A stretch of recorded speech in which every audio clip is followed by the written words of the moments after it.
Dans cette vidéo, on va parler des 5 choses qui, à mes yeux, sont les plus importantes à avoir sur un van, un camping-car ou comme nous, une cellule 4x4 si vous comptez partir faire un long voyage. Donc on va parler des caractéristiques de notre cellule, des dimensions de notre véhicule, de l'utilité du 4x4 en voyage, enfin toutes ces choses qui ont fait que nos 2 dernières années de voyage se sont plutôt bien passées. Et la première chose dont on va parler, c'est de notre cellule et ses caractéristiques. Donc vous le savez, nous on a une cellule sans toile, mais c'est vrai que si vous partez faire un long voyage où il y aura un peu tous les types de climats, avoir ce type de cellule, c'est quand même un super avantage. Pour vous donner un exemple, au moment où je tourne cette vidéo, on est de retour en Argentine et les derniers jours, on a eu du froid, de la pluie et des rafales de vent à plus de 70 km/h. Sachant que 70 km/h en Argentine, c'est pas énorme. Mais malgré ces conditions météo pas top, en réalité pour nous, c'est pas un problème. On a juste à attendre tranquillement dans la cellule que le mauvais temps passe et ensuite on pourra aller visiter ce qu'on avait prévu de visiter. Et là où il y a quelques mois, on avait rencontré un couple qui voyageait en 4x4 avec une tente de toit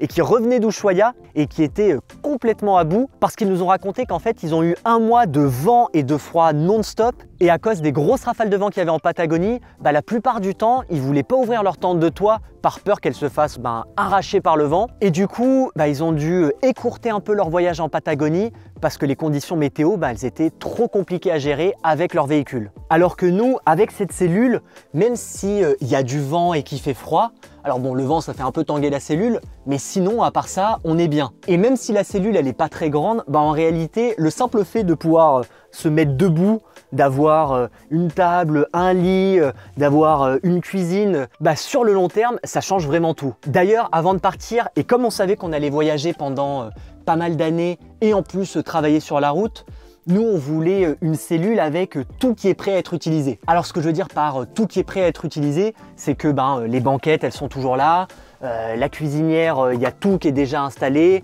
on a une petite douche ici, 6 mois dans la journée, j'ai envie de me mettre dans le lit, en fait il n'y a pas de problème, le lit il est toujours là donc je peux me mettre dans le lit et regarder un film si j'ai envie. Et ça encore une fois, sur le long terme, c'est quand même un super avantage. Parce que quand on parle avec des voyageurs sur la route qui tous les jours doivent installer leur cuisinière, installer leur lit, sortir leur tente dehors pour installer la douche extérieure, sur 2-3 semaines ça va, c'est pas trop chiant.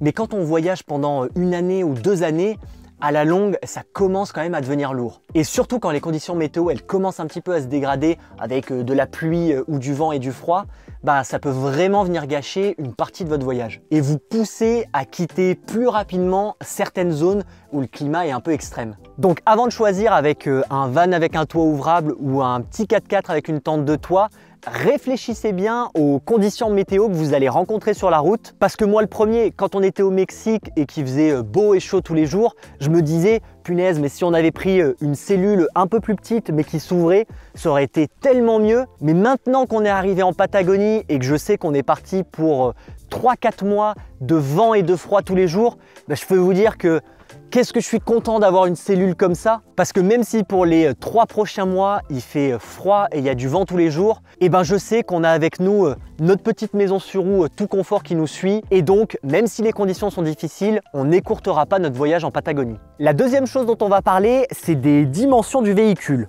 Donc nous on fait 5,7 mètres de long, on fait à peu près 2 mètres de large et 2,85 m de hauteur. Donc pour la longueur, franchement, moins de 6 mètres, c'est parfait. On passe partout, c'est facile à manœuvrer, on a quand même assez peu de porte-à-faux avec la cellule et surtout, quand on doit aller dans des villes ou villages pour aller faire les courses, et principalement en Amérique centrale et en Amérique du Sud, le fait de faire moins de 6 mètres, ça nous permet de rentrer dans presque toutes les places de parking. Et ça nous facilite quand même bien la vie. Ensuite, pour la largeur, on fait un petit peu plus de 2 mètres. La cellule, en réalité, elle dépasse pas, elle n'est pas plus large que les rétroviseurs. Donc, on fait la largeur d'un pick-up normal. Et ça, même chose, quand on est dans des toutes petites ruelles et qu'il y a le mec là qui a laissé sa moto sur le bas-côté, c'est quand même super pratique d'avoir un véhicule qui n'est pas trop large. À la limite, nous, il y a juste la hauteur où on fait presque 3 mètres de haut. Donc, on est quand même un petit peu haut. Mais honnêtement, sur nos 2 dernières années de voyage, ça a dû nous poser problème peut-être 2-3 fois. Donc moins de 3 mètres en Amérique, c'est bien. Parce qu'il faut faire attention quand même, mais et principalement en Amérique du Sud, il y a certains villages où les câbles électriques ils sont quand même assez bas. Nous, même avec nos 3 mètres, on a déjà raflé des câbles électriques. Et donc si vous avez un gros camion et que vous faites presque 4 mètres de haut, c'est sûr que dans plein de villages, il y a certains moments vous n'allez pas passer. Par contre, la hauteur, ça a quand même un avantage, c'est que nos fenêtres, elles sont hautes. Et du coup, s'il y a quelqu'un qui passe à côté du van et qui est un peu curieux et qui veut voir ce qu'il y a à l'intérieur, eh ben il peut pas. Alors sauf si vraiment il saute pour essayer de voir ce qu'il y a à l'intérieur, mais du coup, il faudrait vraiment que la personne elle saute assez haut. Donc cette hauteur de fenêtre, ça nous donne vachement d'intimité. La troisième chose dont on va parler, c'est du mode 4x4. Et ça, c'est la question que tout le monde se pose. Est-ce qu'il faut avoir un 4x4 pour traverser le continent américain? Et la réponse est non. Nous, la plupart des voyageurs qu'on a rencontrés n'ont pas de 4x4. J'ai envie de dire que dans plus de 70% des cas, les voyageurs qu'on a rencontrés ont soit un van normal ou un camping-car. Donc le 4x4, c'est vraiment pas obligatoire. Sur ce voyage, le mode 4x4, en réalité, on l'a assez peu utilisé. Toutes les vidéos que vous avez vues sur le sud Lipèze, quand on était sur les pistes au milieu de rien en Bolivie, on aurait pu tout faire sans le 4x4. Ou en Argentine, quand on est allé jusqu'à 5200 mètres d'altitude avec le van, et bien sur les 1200 km de piste qu'on a fait en 10 jours, on a peut-être utilisé le 4x4 sur 2 ou 3 km maximum. Le reste du temps, on était en mode normal et ça passait sans problème. Sur ces pistes, on a plus utilisé le fait que le véhicule il est surélevé que vraiment le mode 4x4. Et en réalité, pour l'exemple des 1200 km de piste qu'on a fait en Argentine dans les hauts plateaux, je pense que les quelques moments où on a utilisé le mode 4x4, on aurait pu faire 100 si on avait forcé un peu. Donc sans 4x4, sur un voyage comme le nôtre, vous allez pouvoir faire presque toutes les choses qu'on a fait. Par contre, si vous avez le budget, parce que oui, généralement, la question du 4x4, c'est surtout une question d'argent, comme les vans 4x4 ou les camping-cars 4x4, ça coûte beaucoup plus cher. Mais donc, si vous avez le budget, prenez un 4x4 parce que, alors oui, ça vous sortira parfois de certaines mauvaises situations et vous pourrez rouler sur le sable. Mais surtout, psychologiquement, vous vous prendrez beaucoup moins la tête. Parce que sur les groupes de voyageurs, c'est vrai que je le vois souvent, des gens en camping-car qui demandent « Ah, est-ce que vous pensez que je peux faire cette piste avec mon véhicule? Il a plu ces derniers jours, est-ce que vous pensez que ça passe en 2 roues motrices ?» Et du coup, c'est vrai qu'il y en a certains qui parfois loupent des super endroits par peur de rester coincés. Alors que nous, j'avoue qu'on se pose rarement la question. La plupart du temps, on y va et si la piste commence à être difficile, on sait qu'on a le 4x4 qui devrait nous sortir de la plupart des mauvaises situations. Et aussi, et c'est vrai que ça j'en avais pas du tout conscience avant parce que j'avais jamais eu de 4x4, mais en fait on a 2 modes. Le mode 4x4 boîte longue où les 4 roues fonctionnent et les vitesses ont un régime normal, mais on a aussi le mode 4x4 boîte courte et ça franchement c'est trop bien. Pour ceux qui savent pas ce que c'est, en gros on a les 4 roues qui fonctionnent, on est en mode 4x4, mais surtout on a les vitesses qui sont très courtes. Donc ça veut dire que si par exemple là on est en boîte courte et que je passe la première, et si j'appuie à peine sur l'accélérateur, j'ai de suite 100% de la puissance du moteur, même si on va très lentement. C'est un peu comme si j'étais toujours à haut régime.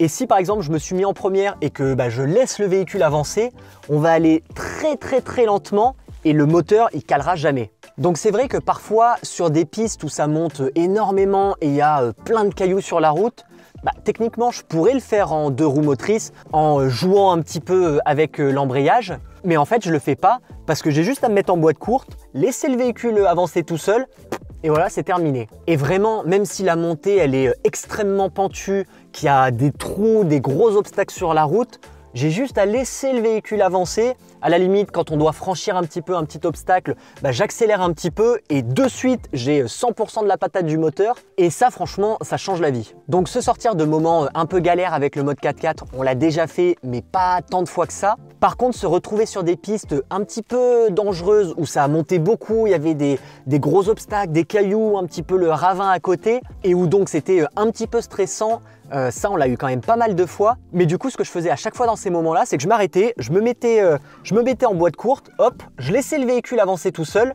Et en fait, cette piste un peu galère, elle se transformait en une piste extrêmement simple à faire et agréable. Donc oui, le mode 4x4 et principalement avec la boîte courte, ça vous permettra d'être beaucoup plus serein quand vous vous lancerez sur une piste et ça transformera certaines pistes un peu difficiles en pistes super simples où vous avez juste à laisser le véhicule avancer tout seul. Parce qu'on va pas se mentir, mais avoir un van 4x4, l'objectif c'est pas de faire du franchissement comme peuvent faire les gens qui ont des petits 4x4, mais c'est surtout de pouvoir se lancer sur des pistes en étant serein et se sortir de quelques petites difficultés. Donc pour résumer, le 4x4, vraiment pas une obligation, mais c'est vrai que si vous avez le budget, ça vous permettra d'être beaucoup plus serein sur votre voyage avec un 4x4. Quatrième chose dont on va parler, c'est du moteur. Alors vous savez, je ne suis pas du tout un expert en mécanique, même si maintenant, avec tous les petits problèmes qu'on a eu, je suis quasiment capable de reconnaître tous les équipements qui entourent le moteur. Mais c'est pas de ça dont je veux parler, moi je veux parler de notre autonomie. Donc nous, on a un réservoir de 80 litres et on consomme en moyenne 11,5 litres au 100. Donc avec un plein, techniquement, on doit pouvoir faire presque 700 km. Alors moi, pendant tout ce voyage, et pour prendre une petite marge de sécurité, je suis toujours parti du principe qu'on pouvait faire 600 km. Donc en gros, si le trajet qu'on a prévu de faire, il n'y a aucune station-service sur les 600 prochains kilomètres, ça veut dire qu'on va devoir prendre du diesel en plus. Mais globalement, avec 600 km d'autonomie, vous êtes déjà bien. Nous, sur ces 2 années de voyage, il n'y a que 2 fois où on a dû prendre du diesel en plus. Pour le Sud-Lipèze, on avait pris 20 litres en plus car il y avait environ 600 km à faire. Mais comme c'était que de la piste à 4000 mètres d'altitude, on avait peur de plus consommer. Et ensuite, c'était pour aller faire Mina Roulia en Argentine, où là, pour le coup, on avait 1200 km à faire. Donc on a dû prendre beaucoup plus de diesel en plus. Mais mis à part ces 2 off-road bien spécifiques qui sont au milieu de nulle part, avec 600 km d'autonomie, on n'a jamais eu aucun problème. Et d'ailleurs, pour transporter le diesel en plus, franchement, vous prenez pas trop la tête. Nous, on mettait ça dans des bidons d'eau de 8 litres et ça fonctionnait très bien.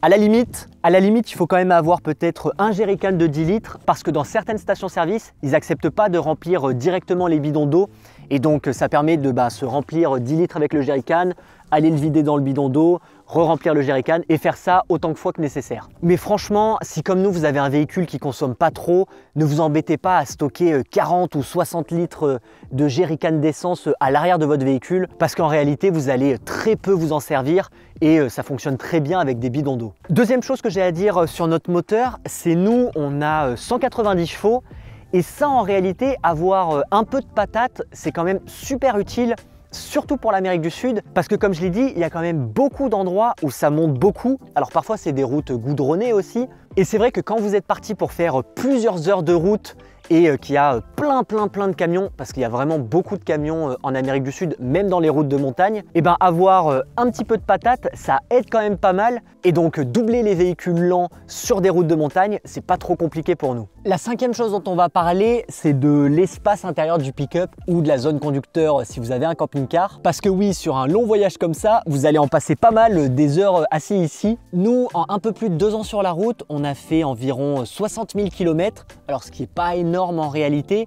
Mais par contre, ce qu'il ne faut pas oublier, et principalement pour l'Amérique centrale et l'Amérique du Sud, c'est qu'on est quand même plus régulièrement à une moyenne de 50 km/h que 100 km/h. Donc des heures assis ici, on en a quand même passé pas mal. Alors ça, je sais que ça va dépendre du véhicule que vous avez acheté, mais il y a quand même 3 petites choses qui peuvent rendre votre voyage plus agréable. Déjà, la première, c'est la clim. Alors moi, de base, j'aime pas du tout la climatisation et je la mets presque jamais. Mais je vous avoue qu'en Amérique centrale, quand il faisait 40 degrés et 100% d'humidité, on était vraiment content d'avoir la clim dans le pick-up. Et en réalité, on faisait même exprès de rouler la journée entre 13h et 17h quand il faisait très chaud, parce qu'on savait que quand on allait être dans le pick-up, on allait être bien et au frais. Ensuite, il y a le régulateur de vitesse, et spécialement pour l'Amérique du Sud, parce que assez régulièrement, vous allez vous retrouver parfois sur des routes où pendant 500-600 km, c'est toujours tout droit et il n'y a rien de spécial sur la route. Et franchement, le régulateur de vitesse, ça change la vie. Et là, je vous dis ça avec une petite larme qui coule à l'œil, parce que notre régulateur, ça fait 3 mois qu'il ne fonctionne plus, on ne sait pas trop pourquoi. Et dernièrement, on s'est fait des journées de 7 heures de route où c'est tout droit, non-stop, il n'y a personne et il n'y a rien sur la route. Et du coup, je regrette un peu que notre régulateur il fonctionne plus. Et la 3e chose, et que à la limite ça vous pouvez l'acheter, c'est une dashcam. On en avait déjà parlé sur notre vidéo sur les policiers corrompus, mais dites-vous que sur un long voyage comme ça, vous allez forcément à un moment vous retrouver soit face à un policier corrompu ou dans un accident, et avoir une dashcam qui filme tout le temps,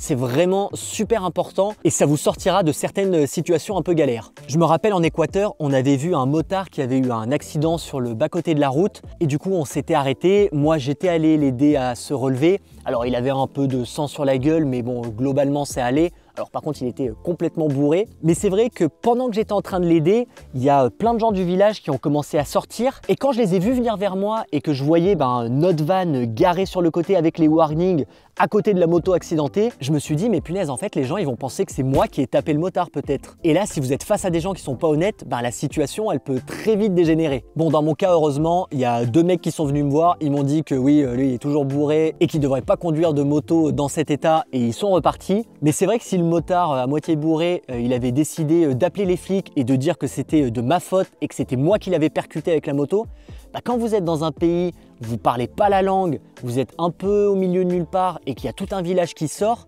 ça peut vite dégénérer et du coup en fait la dashcam ça règle complètement le problème parce que si la police était venue ou quelqu'un m'avait accusé, j'avais juste à lui montrer la petite vidéo de la dashcam et de suite on était innocenté.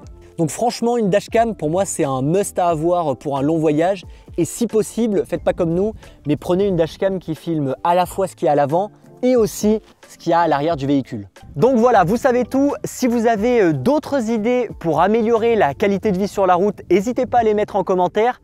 Et surtout, si vous avez déjà voyagé en Afrique ou en Asie, j'en suis sûr qu'il y a des choses qui sont un petit peu différentes. Et du coup, votre avis m'intéresse vachement. Merci d'avoir regardé cette vidéo. N'oubliez pas de vous abonner et à la semaine prochaine. Ciao! Ok, Amrine, j'arrive!